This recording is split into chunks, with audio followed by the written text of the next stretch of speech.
Muito bem. Falaremos agora do processo administrativo, numa visão um pouco mais complexa, uma visão um pouco mais elaborada, e vamos entender como o processo administrativo, que é formado por, em princípio, 4 funções essenciais, que é planejar, organizar, dirigir e controlar, como que esse processo ele serve de pré-requisito para que a gente possa compreender com mais detalhes o próprio planejamento estratégico. Segundo Peter Drucker, um dos grandes nomes, um dos maiores expoentes da administração do século XX, que durante quase 100 anos teve uma vasta quantidade de obras publicadas referente ao tema administração das organizações, segundo Peter Drucker, dentro também de uma abordagem neoclássica, ali por volta da década de 50, quando Ernest Daly, ele desenvolve o que nós chamamos de processo administrativo. E o processo administrativo é formado por 4 funções essenciais: planejar, organizar, dirigir e controlar. Quando nós pegamos essa ideia de PODC, planejar, organizar, dirigir e controlar, quando a gente tenta entender as origens que levaram Ernest Daly na década de 50 a estabelecer exatamente, numa abordagem neoclássica, quais deveriam ser as 4 funções administrativas, ou seja, o processo administrativo, enfim, buscando as origens dessas funções, nós chegamos em 1916, quando Henri Fayol, engenheiro mecânico, pai da teoria clássica, dentro de uma abordagem mecanicista da administração, naquele momento nós encontramos Henri Fayol, falando das funções essenciais básicas de uma empresa e também das funções administrativas. Para Fayol, engenheiro mecânico, que abordava as organizações sob uma perspectiva mecânica, racional, tal como seu colega Taylor dos Estados Unidos, naquele momento, Fayol disse que as funções eram 5, ou seja, as funções administrativas eram 5. Quais seriam? Prever, organizar, comandar, coordenar e controlar. É o que alguns livros trazem com o nome POC3. Prever, organizar, comandar, coordenar e controlar. Bem, eu estou dizendo numa visão mecanicista do início do século XX, no momento em que a administração surge enquanto ciência para substituir o modelo empírico de gerenciar as organizações. Na transição do século XIX para o século XX, ali em 1903, Frederick Winslow Taylor, ou apenas Taylor, outro engenheiro mecânico, inaugurava a Organização Racional do Trabalho, a ORT, também comumente conhecida como administração científica, ok? Naquele momento, a administração passa a ser vista de uma maneira científica e exatamente ali começam a surgir muitas teorias administrativas. Se nós pegarmos Taylor e compararmos a Fayol, Taylor de um lado, americano, em 1903, Fayol, francês, em 1916, Oceano Atlântico separando os dois e talvez 10, 12 anos de diferença entre uma teoria e outra também separando essas abordagens. No entanto, esses dois estudiosos do assunto eram engenheiros e procuravam a eficiência organizacional, cada um do seu modo. No entanto, ambos procuravam a eficiência organizacional. E qual é essa eficiência organizacional? Como que Taylor buscava essa eficiência? Simples. Taylor buscava a eficiência a partir de uma lógica da divisão do trabalho em nível de tarefas. Ou seja, é preciso dividir o trabalho do funcionário, do empregado, para que ele fique mais especializado. Sendo mais especializado, ele será mais eficiente. Sendo mais eficiente, vai ser mais produtivo. Sendo mais produtivo, os custos organizacionais serão menores e, consequentemente, o lucro será maior. Taylor desenvolve uma abordagem de baixo para cima, ou seja, do chão de fábrica. E, naquele momento, as pessoas eram consideradas como se máquinas fossem. Um bom exemplo é o caso daquele filme Chaplin, Tempos Modernos, onde o personagem Carlitos trabalha exaustivamente, horas e horas durante um dia, fazendo movimentos simples, repetitivos, porque naquele momento o paradigma de trabalho era esse, trabalhos cada vez mais simples, buscando, sobretudo, o aumento da eficiência, aumento de produtividade, redução de custos e, consequentemente, aumento de lucros para os industriais da época.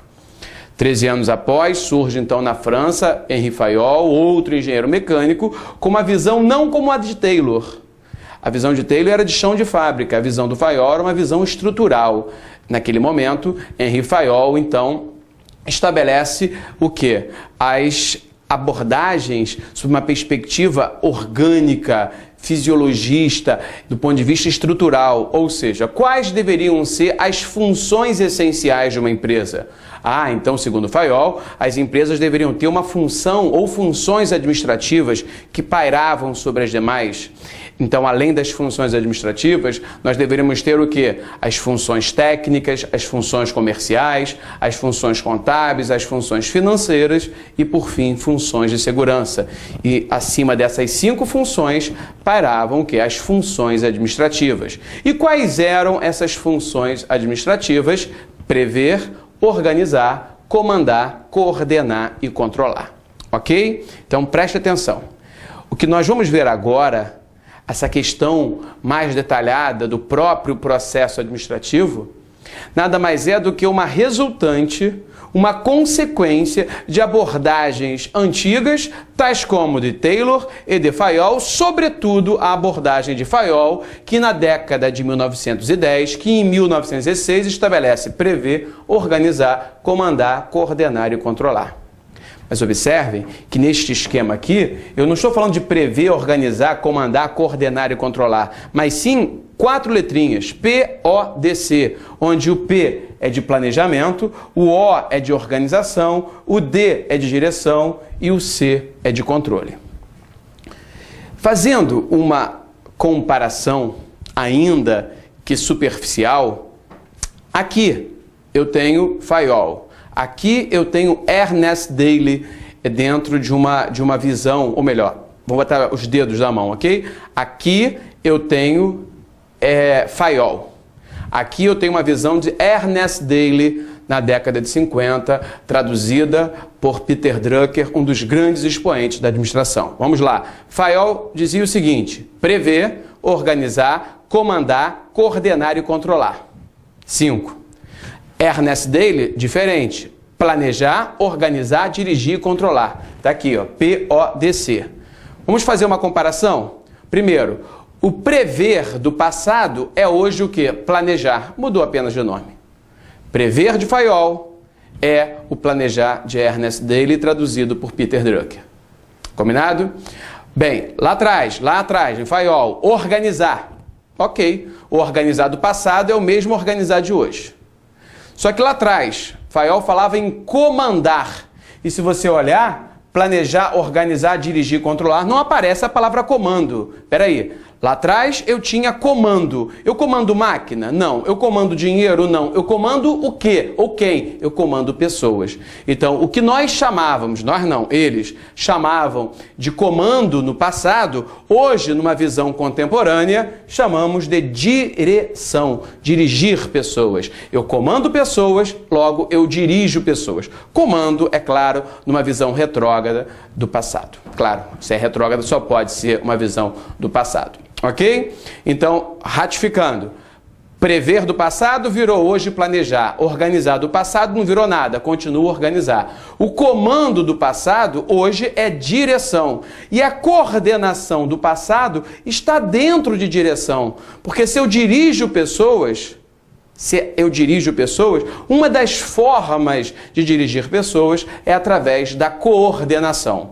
E, por fim, o controle do passado continua sendo o controle de hoje, sendo que o controle de hoje tem uma ação muito mais preventiva, uma ação assim que tem como essência, com toda certeza, uma ação corretiva, só que o controle do passado, ele funcionava mais como supervisão, alguma coisa do ponto de vista de restringir a liberdade das pessoas para que elas façam apenas aquilo que foi determinado, ok? Bem, então nesse momento vamos pegar item a item, ou melhor, função a função, buscando entender, para exatamente entendermos o significado de planejar, de organizar, de dirigir, de controlar, que são as 4 funções que compõem o processo administrativo, ok? Vamos lá. Planejar, organizar, dirigir e controlar. Mas, Marcelo, poderia ser controlar, organizar, planejar, dirigir? Não. Essas 4 funções, elas são sequenciais, são recorrentes. Primeiro eu planejo, para depois eu organizar. Depois de organizado, aí vem a direção e, por fim, o controle. O que acontece é que cada uma dessas palavrinhas isoladas formam uma função administrativa. Quando essas 4 funções estão interagindo, é claro, de forma sucessiva e de maneira recorrente, aí forma aquilo que chamamos de processo administrativo. Planejar, organizar, dirigir e controlar são as 4 funções que formam o processo administrativo e, veja bem, é o processo administrativo que estabelece a ação administrativa. Sem a ação administrativa, organizações não conseguiriam produzir mercadorias, serviços e informações e, consequentemente, não iriam atender seus clientes, sejam eles internos ou externos. O processo administrativo, ou melhor, é através do processo administrativo que temos a ação administrativa, que temos a dinâmica no mundo das organizações. Não importa o que eu vá fazer ou o que a organização precisa fazer, aonde ela queira chegar, ela vai ter que partir de um início. E esse início chama-se planejamento e é assim exatamente que acontece com você, ok?